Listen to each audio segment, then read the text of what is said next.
एक जंगल में शेर शेरनी का युगल रहता था। शेरनी के 2 बच्चे हुए।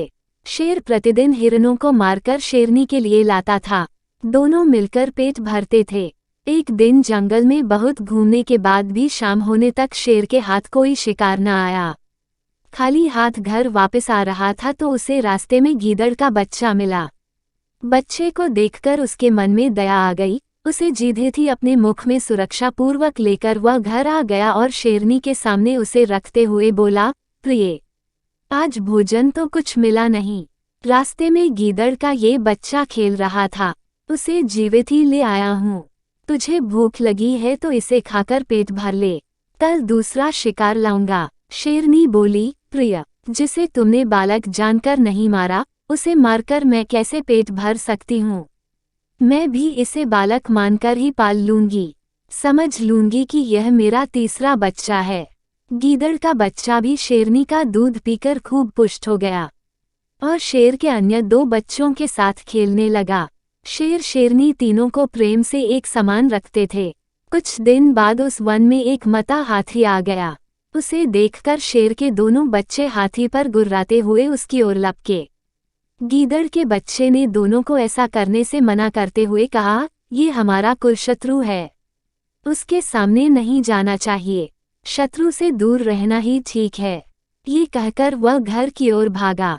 शेर के बच्चे भी निरुत्साहित होकर पीछे लौट आए। घर पहुंचकर शेर के दोनों बच्चों ने माँ बाप से गीदड़ के बच्चे के भागने की शिकायत करते हुए उसकी कायरता का उपहास किया। गीदड़ का बच्चा इस उपहास से बहुत क्रोधित हो गया। लाल लाल आंखें करके और होठों को फड़फड़ाते हुए वह उन दोनों को जली कटी सुनाने लगा।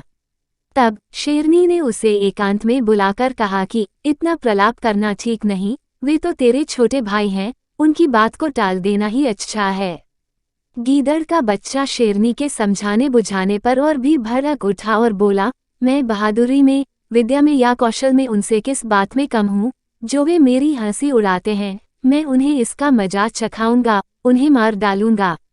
ये सुनकर शेरनी ने हंसते हंसते कहा, तू बहादुर भी है, विद्वान भी है, सुंदर भी है, लेकिन जिस कुल में तेरा जन्म हुआ है उसमें हाथी नहीं मारे जाते।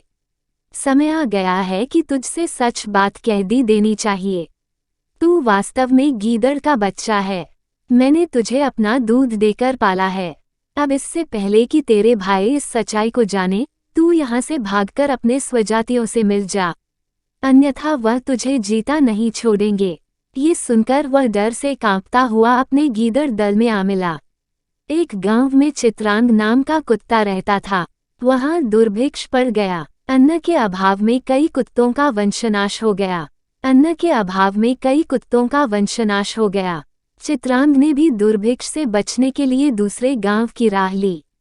वहां पहुंचकर उसने एक घर में चोरी से जाकर भरपेट खाना खा लिया। जिसके घर खाना खाया था उसने तो कुछ नहीं कहा, लेकिन घर से बाहर निकला तो आसपास के सब कुत्तों ने उसे घेर लिया। भयंकर लड़ाई हुई। चित्रांग के शरीर पर कई घाव लग गए। चित्रांग ने सोचा, इससे तो अपना गांव ही अच्छा है, जहां केवल दुर्भिक्ष है, जान के दुश्मन कुत्ते तो नहीं हैं। ये सोचकर वह वापस आ गया। अपने गांव आने पर उससे सब कुत्तों ने पूछा, चित्रांग, दूसरे गांव की बात सुना, वह गांव कैसा है, वहां के लोग कैसे हैं, वहां खाने पीने की चीजें कैसी हैं। चित्रांग ने उत्तर दिया, मित्रों, उस गांव में खाने पीने की चीजें तो बहुत अच्छी हैं और गृह पत्नियां भी नर्म स्वभाव की हैं, किंतु दूसरे गांव में एक ही दोष है, अपनी जाति के ही कुत्ते बड़े खूंखार हैं।